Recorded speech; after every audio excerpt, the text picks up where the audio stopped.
2010년 5월 12일 은행연합회 회의실.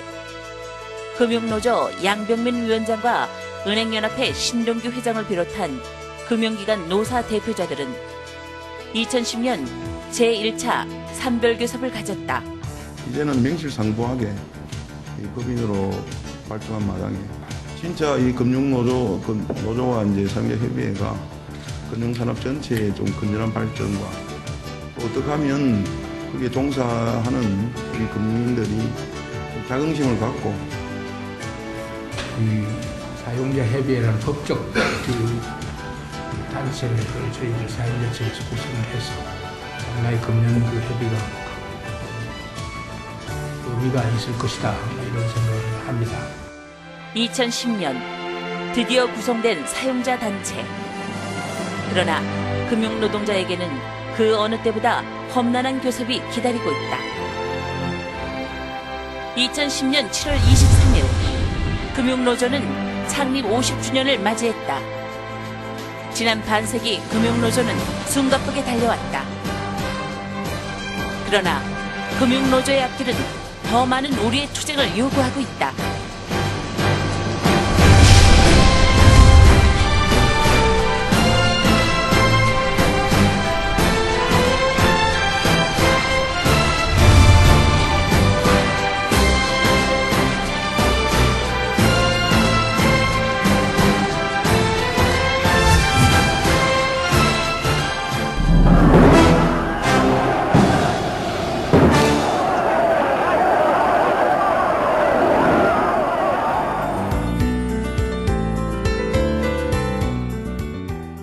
(1960년 4월) 혁명으로 금융산업 분야의 개혁과 더불어 이 땅 금융노동조합 운동이 시작되었다.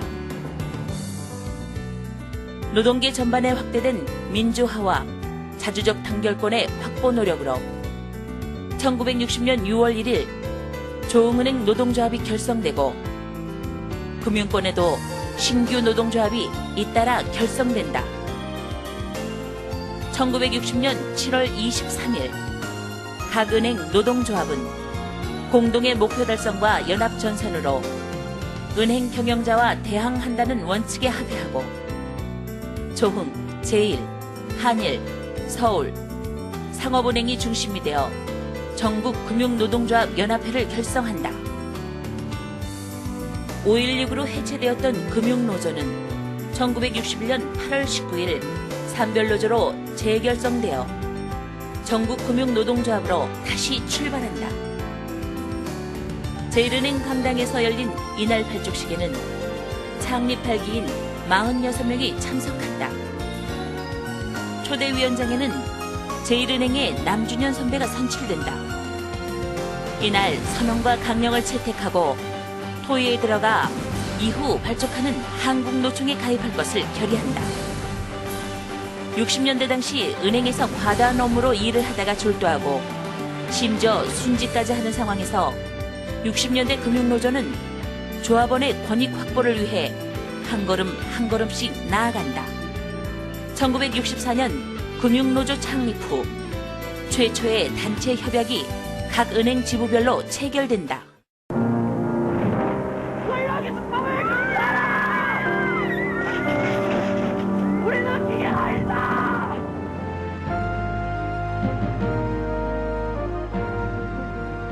전태일 열세의 분신으로 시작된 1970년대. 유신 정권은 노동자들의 단결을 차단하고 권리 주장을 구조적으로 막았다. 금융노조는 국제연대를 강화하고 조합원의 임금 인상과 여성 조합원의 권익을 위해 투쟁한다.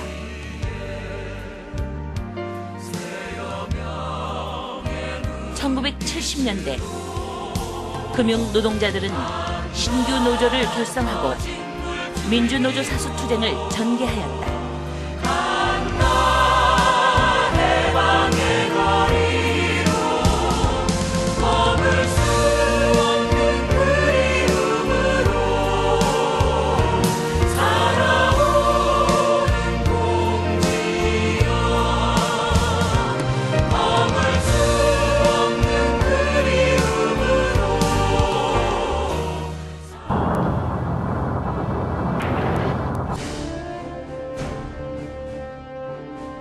유신 정권이 막을 내리고 등장한 신군부 정권.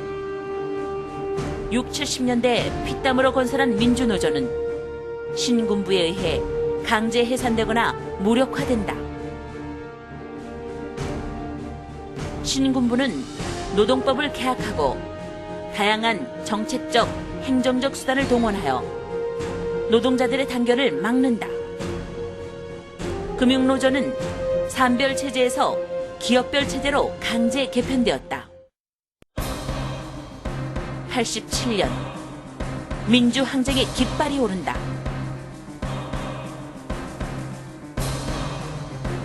곧바로 노동자 대투쟁이 들불처럼 일어난다.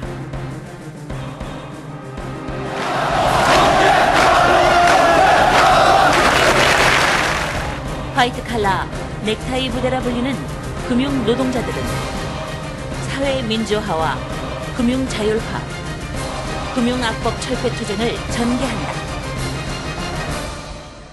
1996년 노동법 개정안이 날치기로 국회에서 통과된다. 양 노총은 총파업을 선언하고 가열찬 투쟁에 나선다.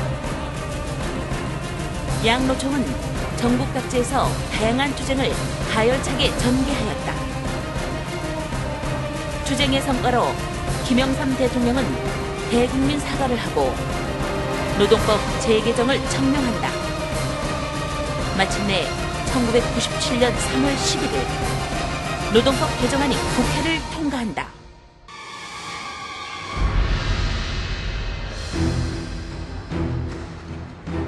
금융시장이 불안에 휩싸이고 있습니다. 외채 1,500억 달러, 국가 부도 위기, 모라토리엄. 1997년 한국 사회는 한국전쟁 이후 최대의 위기에 빠진다. 열심히 뼈 빠지게 일한 죄밖에 없는 노동자들이 그 고통을 전담한다. 정부는 98년 6월 5개 은행 강제 퇴출과 7개 은행 조건부 승인이라는 칼을 빼든다. 그리고 졸지의 30%가 넘는 동료들이 실직자가 된다.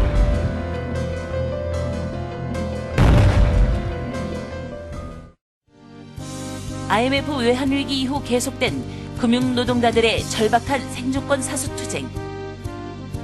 할 수 있는 것은 모두 다한 금융노동자들의 투쟁. 그러나 사업장별 개별 노조의 투쟁이라는 조직적인 한계를 극복하지 못하고 있었다. 전체 금융노동자가 하나가 되는 공동투쟁을 만들어야 한다. 금융노동자들은 역사적인 산별노조를 건설한다. 전국금융산업노동조합. 2000년 3월 13일 6만여 명은 하나가 되었다. 그리고 산별노조의 힘은 곧바로 그 힘을 발휘한다. 2000년 여름을 뜨겁게 달군 금융노동자들의 총파업 투쟁. 7월 11일 우리는 노동자의 무기인 파업에 돌입한다. 사랑스러운 동지들을 바라보면서 저는 동지 여러분 앞에서 금융노동자들 전체 총파업을 선언합니다. 총파업을 통해 금융노동자들은 하나가 되었고 반치금융 철폐, 강제합병 금지라는 값진 성과를 쟁취한다. 그러나 구조조정의 칼바람은 멈추지 않았다. 2000년 11월 국민과 주택은행이 합병을 선언한다. 국민주택지부 노동자들은 일산에서 옥새 투쟁에 돌입한다. 그러나 정부는 공권력을 동원하여 강제 해산시켰다. 2002년 7월 산별노조의 힘으로 금융노동자는 주 5일제를 쟁취한다. 비록 자본과 정부의 칼바람에 맞서 어려운 투쟁을 이어가고 있었지만 산별노조의 힘은 조금씩 그 힘을 발휘하고 있었다. 2003년 6월 13일 종은행 지부는 강제 매각에 맞서 본점을 점거하고 무기한 총파업에 돌입한다. 5박 6일간의 가열찬 투쟁으로 3년간 독립경영 보장을 쟁취한다. 2004년 6월 25일 한미은행 지부가 총파업에 돌입한다. 18일간의 총파업 투쟁. 한미은행 동지들은 사무직 분재 폐지라는 성과를 쟁취한다. 2003년 외환은행을 불법으로 인수한 국제투기자본 론스타는 3년 만에 4조 5천억이라는 천문학적인 차익을 남기고 외환은행 매각 작업에 들어간다. 외환은행 불법 매각 중지와 독자 생존을 위해 전체 금융노동자는 투쟁을 전개한다. 투쟁의 성과로 론스타의 외환은행 불법 매각 사실이 밝혀졌으며 외환은행은 독자 생존의 초석을 마련했다. 등실은 1200선이 무너졌습니다. 시장과 동시에 곤두박질 치기 시작. 원달러 환율이 2008년 미국발 금융위기는 관치금융과 고용 불안으로 금융노동자에게 다가왔다. 신임 회장이 노조가 결사 반대하고 있는 메가뱅크 추진 의사까지 밝히면서 국내 최대 금융그룹의 앞날이 순탄치만은 않아 보입니다. 금융노조는 삼별의 힘으로 관치금융 철폐와 조합원의 고용 안정을 위해 가열차게 투쟁하고 있다.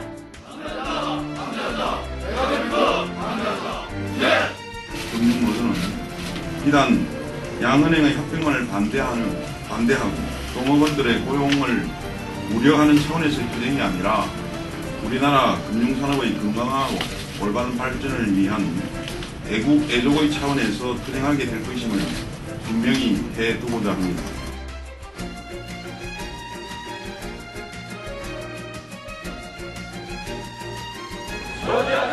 표지하자! 메가뱅크 표지하자!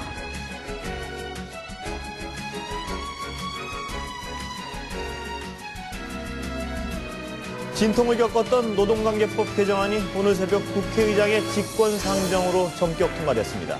월급을 받으면서 노조 활동만 하는 노조 전임자의 수를 결정하는 타임오프 한도가 결정됐습니다. 2010년 한국의 노동조합이 최대 위기에 처했다. 노조법 재개정에 따른 타임오프 시행으로 한국의 노사관계와 노동운동은 그동안 경험하지 못한 새로운 도전에 직면한 것이다. 다시 한번 삼별을 중심으로 금융노동자의 단결이 필요한 시기이다. 2000년 6만으로 역사적인 삼별의 닻을 다시 올린 금융노조는 2010년 현재 조합원 수는 10만 명에 달하며 35개 지부가 있다. 금융노조는 설립 이후 지금까지 관치금융 철폐와 금융민주화를 위해 가열차게 투쟁하였다. 숨가쁘게 달려온 금융노동조합. 그러나 우리의 갈 길은 아직도 멀다. 다시 되살아나고 있는 관치금융망령과 세계 금융위기는 우리 금융노동자의 고용을 계속 불안하게 할 것이다. 산업사회의 중요한 혈관과 같은 역할을 하고 있는 금융노동자들이 다시 다가온 위기를 돌파할 수 있는 방법은 하나다. 금융산별노조 중심으로 총단결이 바로 그것이다. 조합을 믿고 단결하였던 우리 마음을 다잡고 난간을 헤쳐나가기 위한 지혜를 모으자. 다시 세운 산별의 깃발. 가자 큰 걸음으로. 역사는 전진하는 금융노동자일 것이다.